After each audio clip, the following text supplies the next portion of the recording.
Hello, my name is Caitlin. I understand that you've come to see me today to get a better understanding of cocaine. As I understand, it's a substance that your daughter has been using regularly, and you're just eager to get some more information so that you can feel better equipped to assist her.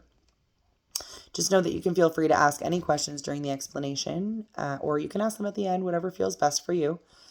You're also more than welcome to take notes. And I'm just going to dive right in here. So, cocaine is typically a white powder, and it's generally inhaled through the nose. It can also be cooked down into a crystal like substance, also known as crack cocaine, which is then typically smoked. Cocaine is a stimulant, which is a type of drug that essentially works by speeding up the messages that travel between the brain and the rest of the body.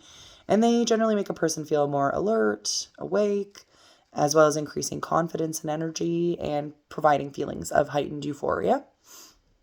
So, cocaine is both physically and psychologically addictive, which means that a person, when they stop using, will typically experience both psychological and physical symptoms of withdrawal. So, in regards to psychological, someone will experience cravings, which is missing the feeling that cocaine gives them.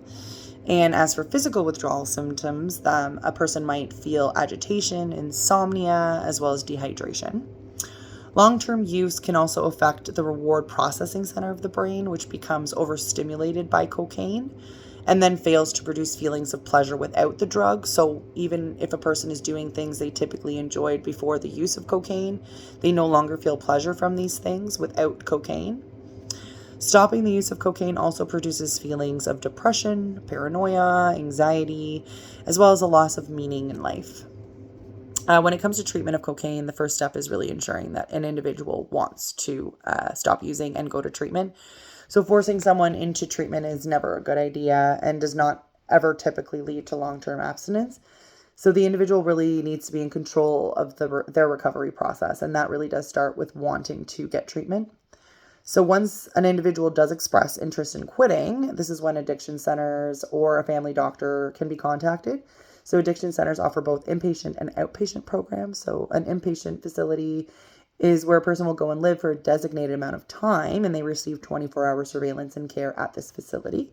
Outpatient facilities operate like a walk-in basis, like a doctor's office, and an individual still continues to live at home, and then they attend meetings and appointments at the outpatient program facility. So therapy also is very much a priority when treating cocaine use, generally in the form of cognitive behavioral therapy, as this type of therapy has been known to improve the damage caused by cocaine to the brain and can help prevent further bad habits from forming. So when a person isn't ready to stop using, there is something called harm reduction, which basically reduces the risk for a person that is still using. So ensuring things like never using alone.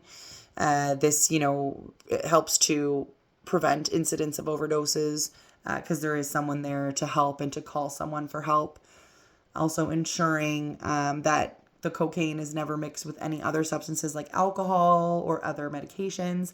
This can help also to alleviate risk of overdose. Avoiding sharing paraphernalia can help reduce the spread of diseases such as hepatitis.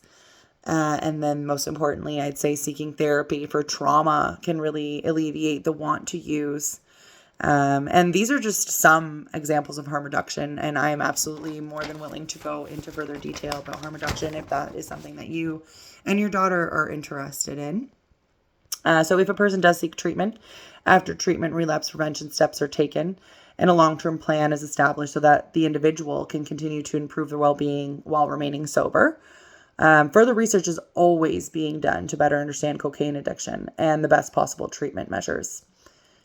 And also, a solid support system is really key during treatment, during the use stage, after treatment. So you being here today really does show your level of dedication and support for your daughter. And you should just be very proud in taking the steps to come and speak with me today. I know I've covered a lot of information here and you may be feeling overwhelmed. I'm happy to go over anything you need clarification on or a better understanding of. I can answer any questions that you may have right now, or if you feel you need some time to think and process and you prefer to email or call me later, that's absolutely okay. And you can ask your questions then. I just really hope that speaking with me today has helped your understanding of cocaine and can therefore in turn help you to understand and navigate things better with your daughter. If she is ever ready to take the steps to stop using or ever needs, advice on harm reduction strategies, I am absolutely more than willing and happy to help with these things. And I just really want to thank you for coming in today.